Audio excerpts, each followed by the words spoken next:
Hisia kali zimeendelea kushuhudiwa katika kaunti ya Kilifi kufuatia mauaji ya mtoto wa miaka 7 yaliyotokea siku chache zilizopita.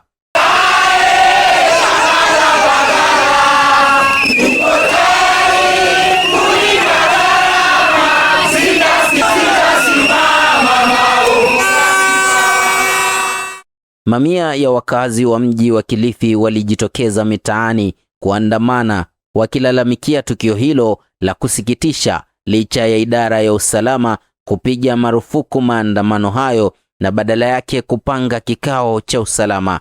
Waandamanaji hao walitembea kutoka kijiji cha Mweza Ng'ombe, mahali mwili wa mtoto huyo ulipopatikana, hadi ofisi za kamishna wa kaunti ya Kilifi kabla ya kuelekea uwanja wa Karisa Maitha ambako walivuruga mkutano uliokuwa unaendelea. Wakati huo huo, wanaharakati wametoa wito kwa vyombo vya usalama kuhakikisha uchunguzi wa kina unafanyika na hatua kali kuchukuliwa dhidi ya wahusika. Pia wameitaka serikali kuongeza ufadhili katika idara ya masuala ya kijinsia ili kupambana ipasavyo na visa vya ukatili wa kijinsia. Kwa upande wao, viongozi wa serikali wamewahimiza vijana kudumisha amani na mshikamano wanapotoa malalamiko yao. Naye naibu kamishna wa Kilifi Kaskazini, Samuel Mutisia, ameahidi kuwa haki itatendeka kwa familia ya marehemu, huku akithibitisha kuwa mshukiwa mmoja tayari ametiwa mbaroni kuhusiana na tukio hilo. So ni jambo la kutamausha ambapo tunaona kwamba visa vya wanawake kuuawa vimekuwa vikizidi katika kaunti yetu ya Kilifi.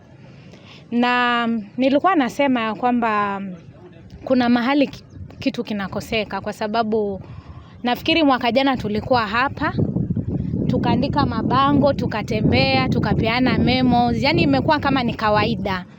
Na imekuwa inajirudia, baada pale tunanyamaza, tunarudi tena. Sasa naona ni wakati kufanyike jambo, hivi visa vyo vitakoma. Kwa sababu tumepata listi pale, wale ni 12, lakini kuna wengine ambao hata hawako hapo kwa hiyo list.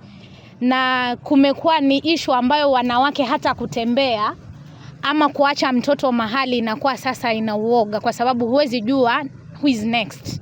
Kifo hiki kiliniumiza, maana yake ni kisa cha 12 kulingana na takwimu zangu za county dashboard ya femicide. Kwa kweli mimi nimepinga tukio hilo la mauaji, na pia tukio la vijana kuleta ghadhabu katika uwanja ambao tumesema tu kama viongozi hapo wangetupatia nafasi tukajieleza, maana kwa kweli hatujafanya mazungumzo hapa, hakuna maongezi yote. So mimi kama waziri wa vijana, hii ni statement ambayo nawaambia vijana wetu wa Kilifi. Tunapoendelea hivi ndio hatutakuwa na uwiano, na kwa sababu tuliwasikiza pia serikali kuu tukasema kutoka na maandamano, wakati mwingine nadhani tungependa kufanya a multi-sectoral approach. Jana tuliweza kushika suspect mmoja na asubuhi ya leo aliweza kufikishwa mahakamani, na bado tunaendelea kusaka yule mhusika mkuu na wengine ambao wanaweza kuwa wanachangia katika hiki kisa, kwa sababu tunaamini na uchunguzi unaonyesha kwamba hata kama pengine mwenye alifanya akiwa peke yake, lakini kuna wale ambao walihusika kwa njia moja ama lingine, na ndio tunaendelea kuwasaka. Na mimi nahakikishia wananchi kwamba tutaweza kuwashika na wote watafika mahakamani. Lazima huyu msichana wetu mdogo Kezia apate haki yake, and I want to promise members of the public that justice has to be served for baby Kezia, na hilo ni hakikisho ambalo natoa kama chairman wa security committee katika sub county yetu.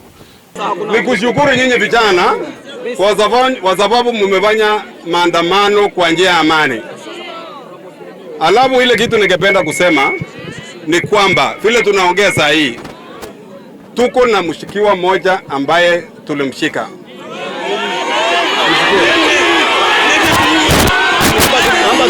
Naomba tutulie.